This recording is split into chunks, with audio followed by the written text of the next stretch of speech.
Morning welcome to 5 at 5. అమరావతికి చట్టబద్ధత బిల్కి లోక్సభ ఆమోదం తెలపడంతో రాజధాని ప్రాంతాల్లో సంబరాలు అంబరానంటున్నాయి. అమరావతి ఆంధ్రప్రదేశ్ రాజధాని అంటూ లోక్సభ ఆమోదం తెలపడంతో ఆ ప్రాంతాల్లో సందడి మొదలైంది. సభలోని అన్ని పార్టీలు రాజధానిగా అమరావతికి ఓటేయడంతో సర్వత్రా ఆనందం వ్యక్తమవుతోంది. తన చేంబర్లో కూర్చుని లోక్సభలో అమరావతి చట్టబద్ధతపై చర్చని లైవ్ లో వీక్షించారు మంత్రి లోకేష్. బిల్ పాస్ అవ్వగానే చప్పట్లు కొడుతూ తన ఆనందాన్ని వ్యక్తం చేశారు. ఈ అంశంపై ఎక్స్ వేదికగా స్పందించిన ఏపీ మంత్రి లోకేష్, ఇది 5 కోట్ల మంది ఆంధ్రులు గర్వించే చరిత్రాత్మక రోజు అంటూ సంతోషం వ్యక్తం చేశారు.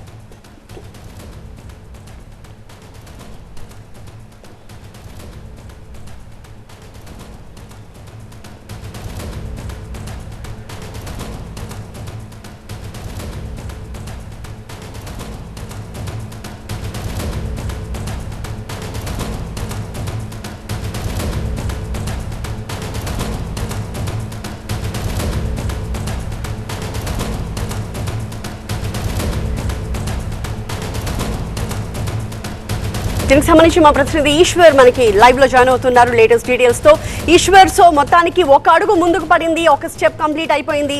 వన్ సైడ్ రియాక్షన్స్ మనం చూసాము, అదర్ సైడ్ ఎలాంటి రియాక్షన్స్ వస్తూ ఉన్నాయి?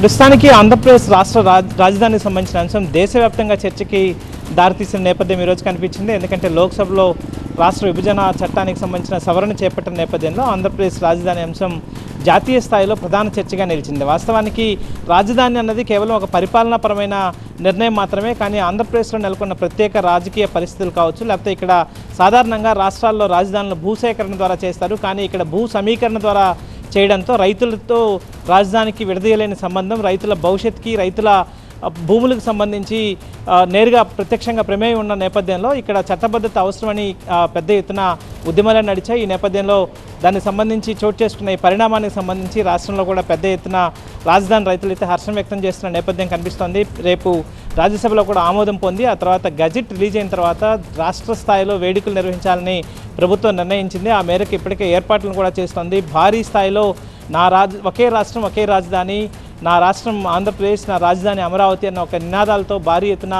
రాష్ట్ర వ్యాప్తంగా అమరావతిని ఓన్ చేసుకునే ప్రయత్నాన్ని చేయించాలన్న ఉద్దేశం కూడా ప్రభుత్వంలో కనిపిస్తోంది. ఎందుకంటే రాష్ట్రంలో గతంలో జరిగిన పరిణామాలు 3 రాజధానుల వ్యవహారం కావచ్చు, లేకపోతే అభివృద్ధి వికేంద్రీకరణ నేపథ్యంలో గత ప్రభుత్వం తీసుకున్న నిర్ణయాలు కావచ్చు, ఇప్పటికీ ప్రతిపక్ష పార్టీ చేస్తున్న రాజధానికి సంబంధించిన కామెంట్స్ కావచ్చు, ఇట్లాంటి వాటి నేపథ్యంలో రాజధాని ప్రాధాన్యత కావచ్చు, రాజధాని చట్టబద్ధత అంశానికి ఇంత పెద్ద ఎత్తున ప్రాధాన్యత వచ్చిన నేపథ్యంలో దీన్ని రాష్ట్ర వ్యాప్తంగా తీసుకెళ్లే ప్రయత్నాన్ని చేయడానికి ప్రభుత్వం ప్రత్యేకమైన స్ట్రాటజీనే పన్నుతున్న నేపథ్యం కనిపిస్తోంది. ఎందుకంటే ఇది రాజధాని అన్నది కేవలం భవనాలకు మాత్రమే సంబంధించింది కాదు, లేకపోతే ఒక చిన్న నగరంగా చూడడానికి లేదు. ఇది ఒక ఎమోషన్ కాబట్టి ఆ ఎమోషన్ని రాష్ట్రాన్ని అంతటికీ కనెక్ట్ చేయాల్సిన అవసరం ఉందని ప్రభుత్వం భావిస్తోంది. ఒకవైపు ప్రతిపక్ష పార్టీ ఇప్పటికీ మరొక ప్లాన్ బి నేపథ్యం అట్లాంటి మరొక ఆప్షన్ని ముందుకు తీసుకొచ్చిన నేపథ్యంలో రాజధాని అంశాన్ని మరింత స్థిరంగా ప్రజల్లోకి తీసుకెళ్లన్న ఉద్దేశంతో ప్రభుత్వం కనిపిస్తోంది.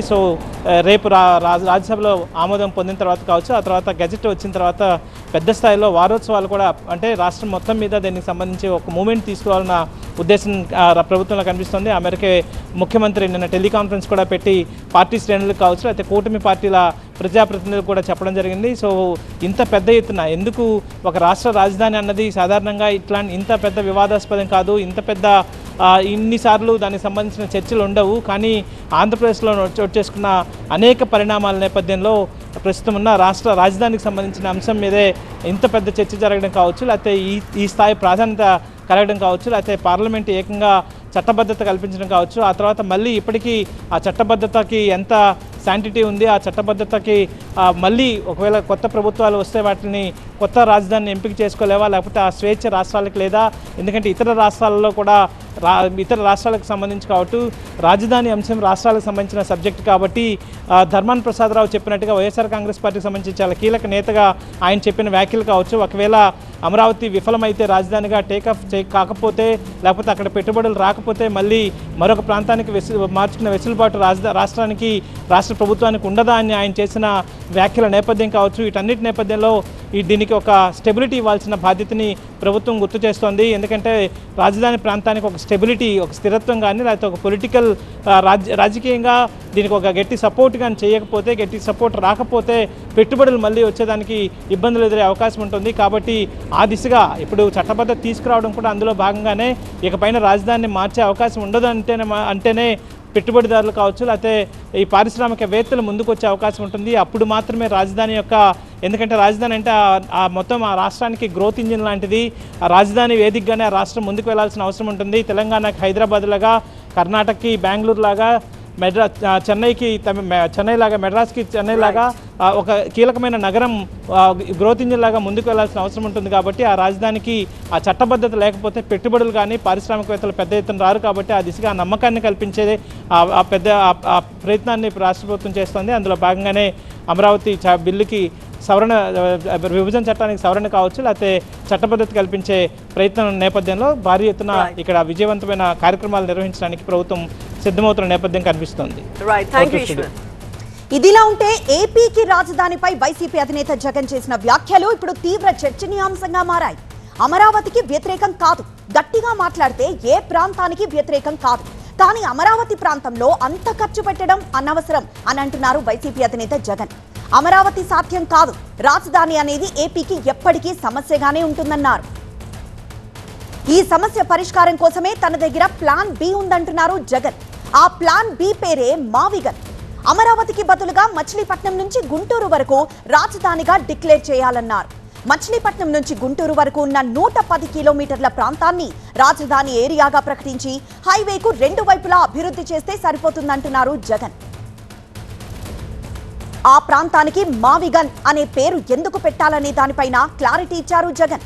మచిలీపట్నం నుంచి ఎంఏ, విజయవాడ నుంచి విఐ, గుంటూరు నుంచి జియుఎన్, ఈ 3 సిటీల ఇంగ్లీష్ పేర్లలోని మొదటి అక్షరాలు కలిపితే మావిగన్ అని అంటున్నారు జగన్.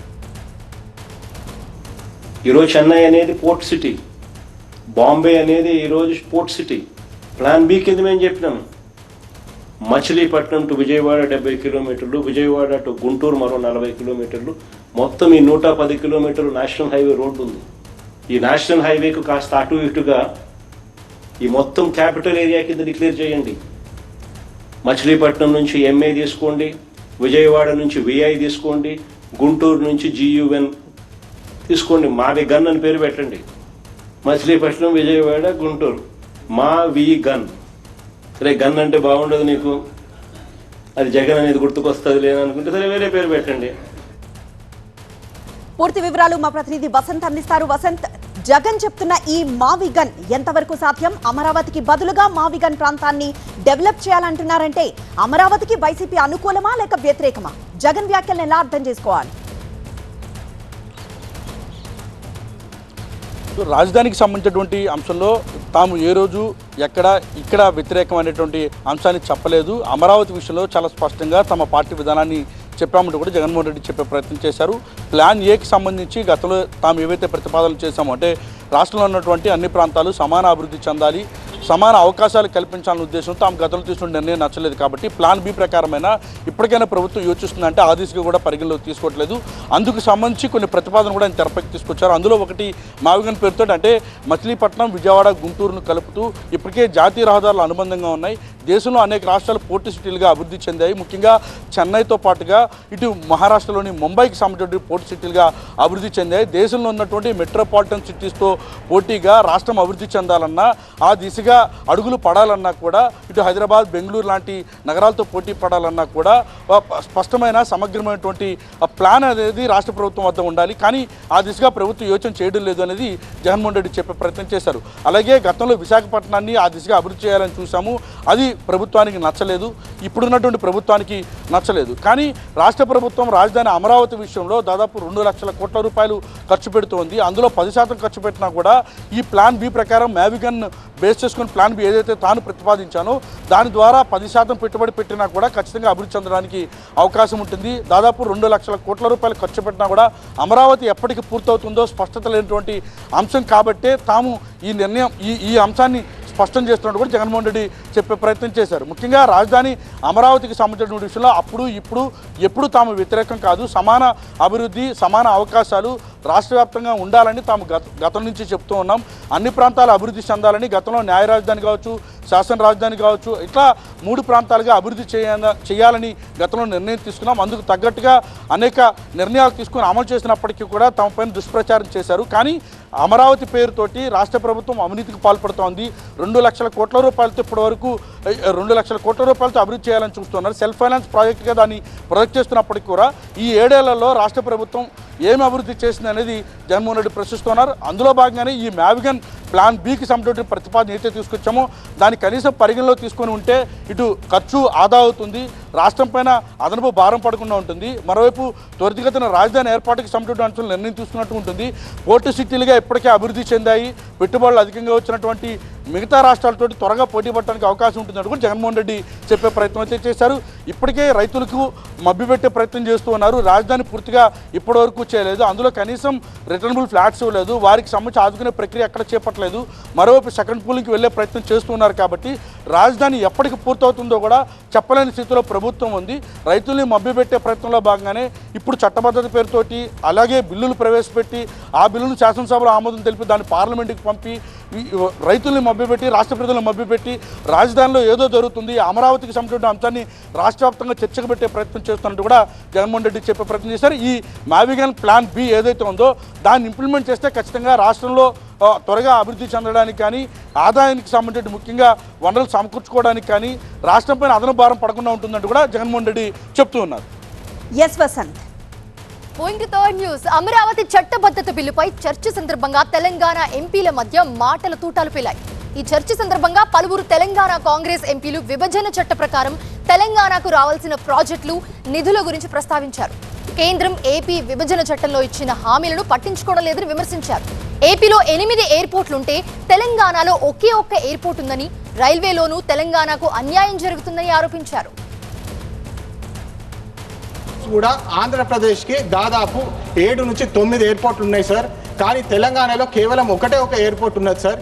ఈ విషయం మీద కూడా మీరు అందరు గమనించాలి. ఎందుకు తెలంగాణకి ఇట్లా అన్యాయం చేస్తున్నారు? మా పెద్దపల్లి కూడా ఎయిర్పోర్ట్ అడిగినాం సార్, దాన్ని కూడా ఇప్పటివరకు ముందుకు సాగలేదని చెప్పి తెలియజేస్తున్నాం సార్. మరొక ముఖ్యమైన విషయము రైల్వేస్ పాయింట్ ఆఫ్ వ్యూ కూడా sir, thousands of crores railways point of view ఆంధ్రప్రదేశ్కి కేటాయిస్తున్నారు సార్. కానీ మా తెలంగాణకి కేవలం 100 కోట్ల ప్రాజెక్టులు, చిన్న చిన్న ప్రాజెక్టులు ఇస్తున్నారు సార్. కంప్లీట్లీ అన్యాయంగా ఫండ్ డిస్ట్రిబ్యూషన్ జరుగుతుంది సార్. తెలంగాణ కాంగ్రెస్ ఎంపీల ఆరోపణలను కేంద్ర మంత్రి కిషన్ రెడ్డి తీవ్రంగా ఖండించారు. తెలంగాణ ప్రజలు కాంగ్రెస్ మెడలు వంచి ప్రత్యేక రాష్ట్రం సాధించుకున్నారన్నారు.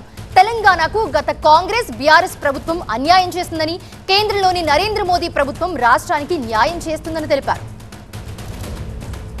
ఈరోజు బిల్లు మాట్లాడుతూ కొంతమంది కాంగ్రెస్ పార్టీ సంబంధించినటువంటి సభ్యులు మాకు ఎయిర్పోర్ట్ లేదని చెప్తా ఉన్నారు. ఎవరి పాపం అని అడుగుతా ఉన్నాను. పూర్తిగా తెలంగాణ ప్రజలకు, రైల్వేలకు పూర్తిగా నష్టం చేసింది గతంలో ఉన్నటువంటి కాంగ్రెస్ పార్టీ ప్రభుత్వం. ఈరోజు నరేంద్ర మోదీ గారు వచ్చిన తర్వాత 42 రైల్వే స్టేషన్లు ఏకకాలంలో పునరభివృద్ధి చేస్తున్నటువంటి ఘనత తెలంగాణలో నరేంద్ర మోడీ గారి ప్రభుత్వానికి దక్కుతుంది. ఈ అంశానికి సంబంధించి మరిన్ని అప్డేట్స్ అందించడానికి బ్యూరో చీఫ్ గోపీకృష్ణ అందుబాటులో ఉన్నారు. గోపీకృష్ణ, విభజన చట్ట ప్రకారం తెలంగాణకి న్యాయం జరగట్లేదు అని చెప్తున్నారు ఎంపీలు. అసలు ఏ విషయాలు ప్రస్తావించారు తెలంగాణ ఎంపీలు?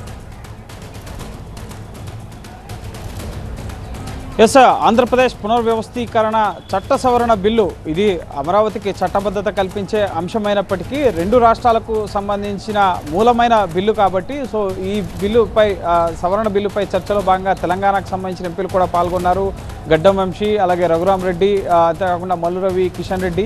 సో తెలంగాణ నుంచి వీరంతా కూడా మాట్లాడడం జరిగింది. అమరావతికి తమకు ఎటువంటి అభ్యంతరం లేదని చెప్పి ఈ బిల్లుకు మద్దతు ఇచ్చారు. అయితే ఈ బిల్లుపై చర్చ సందర్భంగా తెలంగాణకు కేంద్రం అన్యాయం చేస్తోంది, నిధుల విషయంలోనూ అలాగే ప్రాజెక్టుల విషయంలోనూ చిన్న చూపు చూస్తోంది. ఏపీకి ఇచ్చినన్ని ప్రాజెక్టులు కానీ నిధులు కానీ తెలంగాణకు ఇవ్వడం లేదు. విభజన చట్టంలో పొందుపరిచిన అంశాలను కూడా నెరవేర్చడం లేదు. అది బయ్యారం స్టీల్ ఫ్యాక్టరీ కానీ లేక మూసీ ప్రక్షాళనకు సంబంధించి ముఖ్యంగా రాష్ట్ర ప్రభుత్వం అడుగుతున్న నిధులు కానీ రీజనల్ రింగ్ రోడ్ కానీ ఏవిటికి కూడా కేంద్రం సహకరించట్లేదు. ముఖ్యంగా ఎయిర్పోర్ట్కి సంబంధించి కూడా అనేక మార్లు విజ్ఞాపనలు చేసిన అది ఇంకా పెండింగ్లోనే ఉందని చెప్పి గడ్డం వంశీ ప్రస్తావించడం జరిగింది. దీనికి కిషన్ రెడ్డి కౌంటర్ ఇచ్చారు. అసలు తెలంగాణ ముఖ్యంగా ఉద్యమం చేసి సాధించుకున్న తెలంగాణ ఇప్పుడు నవ్వుల పాలవుతుంది. ఆర్ఆర్ ట్యాక్స్ తెలంగాణ ప్రజలను దోచుకుంటున్నారు అని చెప్పి కిషన్ రెడ్డి కాంగ్రెస్ పార్టీకి ముఖ్యంగా అసలు తెలంగాణకు జరిగిన నష్టమంతా కూడా కాంగ్రెస్ పార్టీ వల్లే జరిగింది. అది తొలి దశ ఉద్యమంలో చనిపోయిన 360 మంది కానీ ఆ తర్వాత మలి దశలో చనిపోయిన 1200 మంది విద్యార్థులు కానీ సో అంతటికీ కూడా కాంగ్రెస్ పార్టీయే కారణం. ఉమ్మడి ఆంధ్రప్రదేశ్ రాష్ట్రంలో ఎయిర్పోర్ట్లు ఇచ్చింది కాంగ్రెస్ పార్టీయే. అప్పుడు తెలంగాణకు ఇవ్వలేదు. ఆ తర్వాత బీఆర్ఎస్ అధికారంలో ఉన్నప్పుడు కూడా అనేక సార్లు తాను లేఖ రాసినప్పటికీ కూడా ఇటు అక్కడున్న రాష్ట్ర ప్రభుత్వం ఇప్పుడున్న ప్రభుత్వం కూడా రాష్ట్ర అభివృద్ధికి మోడీ ప్రభుత్వం 2 రాష్ట్రాల అభివృద్ధికి కృషి చేస్తున్నా కూడా ఇటు రాష్ట్ర ప్రభుత్వంలో ఉన్న పార్టీలు బీఆర్ఎస్ కాంగ్రెస్ సహకరించకపోవడం వల్లే కాంగ్రెస్ పరిస్థితి ఇటు రాష్ట్ర పరిస్థితి ఈ విధంగా ఉంది అని చెప్పి కిషన్ రెడ్డి కౌంటర్ ఇచ్చిన పరిస్థితి ఉంది. సో విభజన చట్టంలో పొందుపరిచిన అంశాల అమలుకు సంబంధించి ముఖ్యంగా ఏపీకి ప్రత్యేక హోదా కానీ తెలంగాణకు సంబంధించి ప్రస్తావించిన అంశాలు కూడా ముఖ్యంగా ఒక రకంగా ఇటు ఖమ్మం ఎంపీ అయితే ముఖ్యంగా 4 గ్రామ పంచాయతీలు ఏవైతే ఆంధ్రప్రదేశ్లో కలిపారో వాటిని తిరిగి తెలంగాణలో కలపాలన్న విజ్ఞప్తిని చేశారు. అలాగే తెలంగాణ ప్రాజెక్టులకి నిధులు సమకూర్చాలని అలాగే తెలంగాణకు న్యాయం చేసే దిశగా కేంద్ర ప్రభుత్వం వ్యవహరించాలని చెప్పి తెలంగాణకు సంబంధించిన ఎంపీలు కూడా ఈ ఆంధ్రప్రదేశ్ పునర్వ్యవస్థీకరణ చట్టం సవరణ బిల్లు సందర్భంగా తెలంగాణకు సంబంధించిన అంశాలను గట్టిగా ప్రస్తావించడం జరిగింది. అయితే కేంద్ర ప్రభుత్వం కట్టుబడి ఉంది తెలంగాణ అభివృద్ధికి, కానీ కాంగ్రెస్ ప్రభుత్వమే చిత్తశుద్ధి లేకుండా వ్యవహరిస్తుంది కాబట్టి ముఖ్యంగా ఇటు గతంలో బీఆర్ఎస్ కానీ ఇప్పుడు కాంగ్రెస్ కానీ రెండూ కూడా రాష్ట్రాన్ని దోచుకుంటున్నాయన్న అంశాన్ని కిషన్ రెడ్డి వ్యాఖ్యానించడం జరిగింది. కేంద్ర ప్రభుత్వం ముఖ్యంగా ఈ ఆంధ్రప్రదేశ్ పునర్వ్యవస్థీకరణ చట్ట సవరణ బిల్లు సందర్భంగా ఇటు కిషన్ రెడ్డి కూడా కేంద్ర వైఖరి ఏ విధంగా ఉంది 2 రాష్ట్రాల పట్ల అన్న అంశాన్ని ఆయన కూడా స్పష్టం చేశారు. అలాగే నిత్యానందరాయ్ కూడా మాట్లాడడం జరిగింది, కేంద్ర హోంశాఖ సహాయ మంత్రి.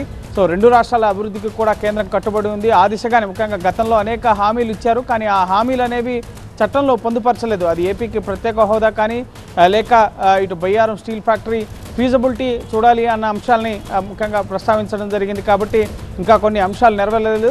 అందులో భాగంగానే కాంగ్రెస్ ఎంపీలు ఈరోజు ఏ అంశాలు అయితే పెండింగ్లో ఉన్నాయో కేంద్ర ప్రభుత్వం ఏ విధంగా తెలంగాణ పట్ల వ్యవహరిస్తుందన్న ఉద్దేశంలో భాగంగానే కేంద్ర ప్రభుత్వాన్ని విమర్శిస్తూ ఇటు కాంగ్రెస్కి సంబంధించిన ఎంపీలు రాష్ట్రానికి సంబంధించి పెండింగ్లో ఉన్న అంశాలన్నింటినీ కూడా ప్రస్తావించడం జరిగింది. దానికి కిషన్ రెడ్డి కౌంటర్ ఇస్తూ 2 రాష్ట్రాల అభివృద్ధికి కూడా కేంద్రం కట్టుబడి ఉంది, కాంగ్రెస్ వల్లే రాష్ట్రం అభివృద్ధి చెందట్లేదు, అనేక సార్లు భూ కేటాయింపులు జరపాలి ల్యాండ్ ఇవ్వాలి అని చెప్పి కోరినా కూడా అనేక ప్రాజెక్టులకు సంబంధించి ఇవ్వలేదు. ఇప్పుడు రైల్వే స్టేషన్ల అభివృద్ధి కానీ గడిచిన 10 ఏళ్లలోనే ముఖ్యంగా 3000 కిలోమీటర్ల వరకు జాతీయ రహదారులు అభివృద్ధి చేసిన ఘనత బీజేపీది. సో ఖచ్చితంగా తెలంగాణ రాష్ట్ర అభివృద్ధి బీజేపీతోనే సాధ్యం అన్న అంశాలని పార్లమెంటు వేదికగా ప్రస్ఫుటింపజేశారు. సో ఈ ఆంధ్రప్రదేశ్ రాజధాని అమరావతి చట్టబద్ధత సందర్భంగా తెలంగాణకు సంబంధించిన అంశాలు కూడా చర్చకు రావడం ప్రాధాన్యత సంతరించుకుంది.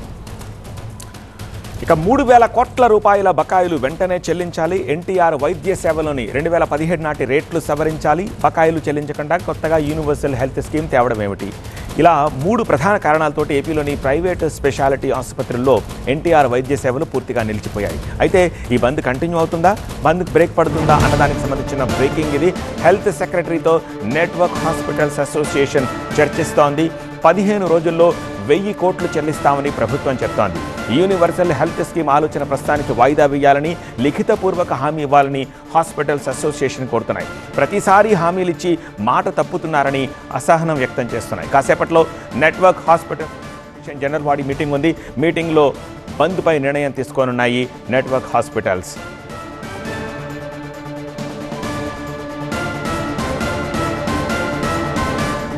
ఇప్పటి వరకు 3,000 కోట్లు పెండింగ్లో ఉన్నాయని నెట్వర్క్ హాస్పిటల్స్ చెప్తున్నాయి. ఆసుపత్రుల నిర్వహణ భారమైందని, సిబ్బంది జీతాలు, మందుల కొనుగోళ్లు కూడా నిధులు లేక ఈ బంద్ నిర్ణయం తీసుకున్నట్టుగా తెలిపాయి. కాగా ఇటీవల ప్రభుత్వం కొత్తగా ప్రవేశపెట్టిన యూనివర్సల్ హెల్త్ స్కీమ్పై కూడా ఆసుపత్రుల సంఘం అభ్యంతరం వ్యక్తం చేసింది.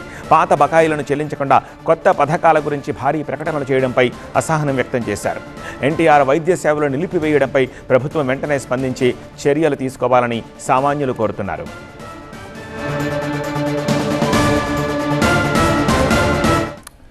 మరింత సమాచారం మా ప్రతినిధి శ్రీధర్ అందిస్తారు. శ్రీధర్, బకాయిలు 1000 కోట్లు చెల్లిస్తామంటున్నారు, బట్ ఈ యూనివర్సల్ హెల్త్ స్కీమ్ విషయంలో వాళ్ళు ఏదో మల్లగులాలు పడుతున్నట్టున్నారు. Universal health scheme network hospitals పరిధిలోకి తీసుకురావడం వాళ్ళకి ఇష్టం లేదా?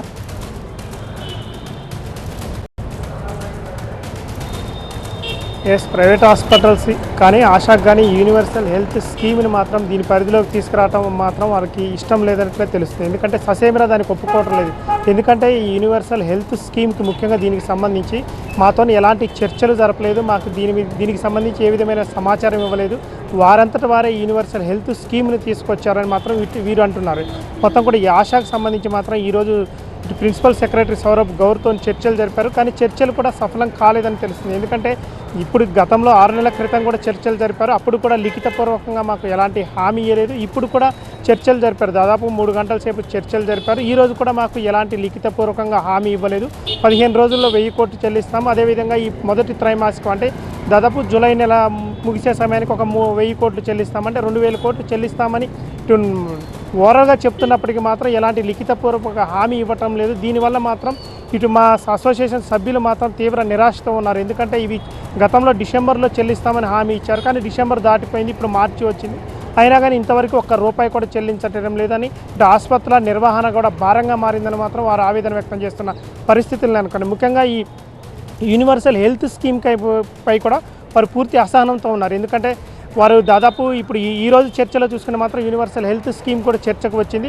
3 నెలల పాటు దాన్ని కూడా వాయిదా వేస్తామని ప్రిన్సిపల్ సెక్రటరీ చెప్పినప్పటికీ మాత్రం వారు మాత్రం దానిపై కూడా అసహనంతో ఉన్నారు పూర్తిగా. ఎందుకంటే దానిపైన పూర్తిగా మాతో చర్చించిన తర్వాత ఒక అవకాశం ఇచ్చి మాకు దానిపైన ఇద్దరం కూడా కూర్చొని మరొకసారి చర్చలు జరిపిన తర్వాతే దానిపైన మీరు నిర్ణయం తీసుకోవాలని మాత్రం ఈ అసోసియేషన్ వాళ్ళు కూడా అంటున్నారు. అదేవిధంగా ఈరోజు రాత్రి 9 గంటలకు ఈ అసోసియేషన్ వారు మొత్తం కూడా జనరల్ బాడీ మీటింగ్ ఏర్పాటు చేసుకుంటారు. ఎందుకంటే ఈరోజు చర్చల్లో కేవలం ప్రెసిడెంట్ కానీ సెక్రటరీ కానీ ఇద్దరే హాజరయ్యారు. ఆ ఇద్దరు కూడా మొత్తం ఉన్నటువంటి అసోసియేషన్ సభ్యులందరూ కూడా ఈరోజు జరిగిన మీటింగ్లో ఉన్నటువంటి మొత్తం కూడా వారితో చెప్పి, ఎందుకంటే ఓవరాల్గా ఈ మొదట 1000 విడతలు ఇస్తామన్నారు, ఆ తర్వాత 1000 కోట్లు ఇస్తామన్నారు.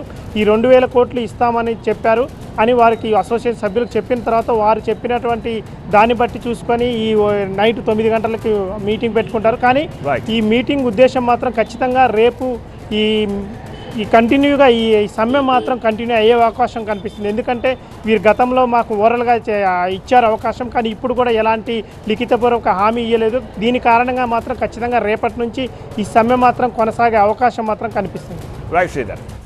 తెలంగాణలో చికెన్ బంద్ కొనసాగుతోంది. పౌల్ట్రీ ట్రేడర్స్ మార్జిన్ తగ్గించడాన్ని నిరసిస్తూ రాష్ట్ర వ్యాప్తంగా షాపులు మూసివేశారు రిటైల్ వ్యాపారులు. కేజీకి సుమారు 50 నుండి 70 వరకు మార్జిన్ ఇస్తున్నామని పౌల్ట్రీ కంపెనీలు చెప్తున్నాయి. రీటైలర్స్ మాత్రం షాప్ రెంట్, కూలీల జీతాలు, కరెంట్ బిల్, అమ్ముడుపోని చికెన్ వల్ల నష్టపోతున్నామని, కేజీకి కనీసం ₹10 కూడా మిగలడం లేదని చెప్తున్నారు. అందుకే మార్జిన్ను పెంచాలని డిమాండ్ చేస్తున్నారు.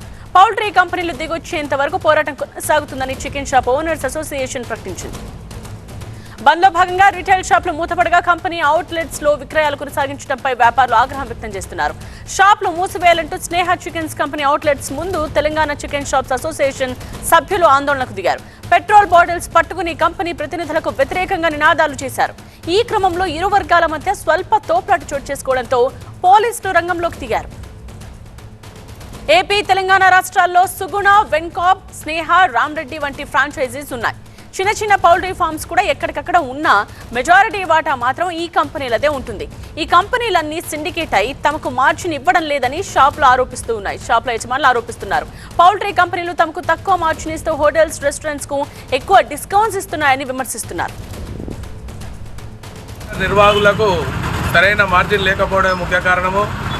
దీనికి ముఖ్యంగా ఇంటిగ్రేటెడ్ తెలంగాణ ఇంటిగ్రేటెడ్ తర్వాత దేశవ్యాప్తంగా ఇంటిగ్రేటెడ్ కంపెనీలు పోల్ట్రీని దెబ్బతీసి పోల్ట్రీ రైతులను నాశనం చేసి వాళ్ళ ఆధిపత్యంలో తీసుకొని పోల్ట్రీని నాశనం చేశారు. తర్వాత తదుపరి చికెన్ సెంటర్ నిర్వాహకులను కూడా వాళ్ళకు మార్జిన్ లేకుండా వాళ్ళని అప్పుల్లో కూరుకుపోయే విధంగా చేసి మొత్తము పెత్తందారి వ్యవస్థగా వాళ్ళ చేతిలో తీసుకోవాలనే ఉద్దేశంతో వాళ్ళు చికెన్ సెంటర్ నిర్వాహకులకు మార్జిన్ లేకుండా పెద్ద ఎత్తున నష్టం చేయడం జరుగుతుంది.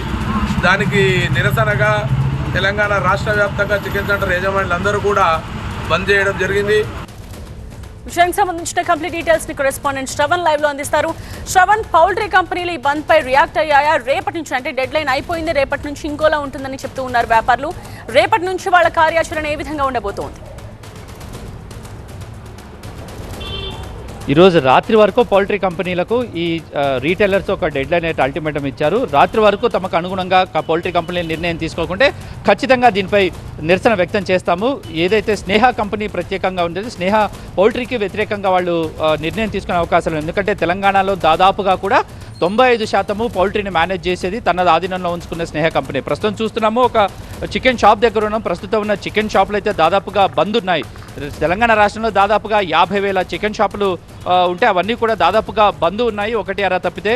ఇప్పుడు ఇక్కడ వాళ్ళకి సంబంధించి ఈ రేట్లు నిర్ణయించడంలో ఈ పౌల్ట్రీ కంపెనీలు నిర్ణయం తీసుకుంటున్నాయి. రీటైలర్ల రేట్లను నిర్ణయించడానికి పౌల్ట్రీ కంపెనీలకు అధికారం, హక్కు ఎక్కడుంటుంది? రీటైలర్లు తమ లాభానికి అనుగుణంగా రేట్లు నిర్ణయించుకునే అవకాశం రీటైలర్లకు ఇస్తేనే రీటైలర్లు బాగుపడతారు. కానీ కంపెనీలు తమకు ఎక్కువ లాభం ఉండే విధంగా చూసుకొని బేసిక్ మార్జిన్తో మాత్రమే రీటైలర్లకి ధరను నిర్ణయిస్తున్నారు. కాబట్టి ఆ రేటు గిట్టుబాటు కావట్లేదు. కాబట్టి మాకు నిరసన తెలియజేస్తున్నామని అంటున్నారు. సో కంపెనీ ఈ ఏదైతే పౌల్ట్రీ కంపెనీలు ఉన్నాయో ఈ రీటైలర్ల వ్యవస్థను ధ్వంసం చేసి కార్పొరేట్ వ్యవస్థగా కంపెనీకి సంబంధించిన అవుట్లెట్లు, ఆథరైజ్డ్ అవుట్లెట్లు అనే కంపెనీ అవుట్లెట్లు మాత్రమే ఏర్పాటు చేసుకునే విధంగా చిన్న రీటైలర్లను, చిరు చికెన్ వ్యాపారులను దెబ్బతీసే విధంగానే కంపెనీ వ్యవహరిస్తుందని అంటున్నారు. సో ఇక్కడ చూడొచ్చు, ప్రస్తుతం ఇక్కడ రేట్లు ఉంటాయి, ఇక్కడ రేట్లు ఎలా ఉన్నాయో ఈ రేట్ల ఆధారంగా కాకుండా ఈ రేట్లు తమకు వర్కౌట్ కావట్లేదు అంటున్నారు. ఎందుకంటే పౌల్ట్రీ కంపెనీల నుంచి చికెన్ కోడి ఎప్పుడైతే చికెన్ షాప్ యజమానులకు అందుతుందో దాంట్లో డ్యామేజ్లు,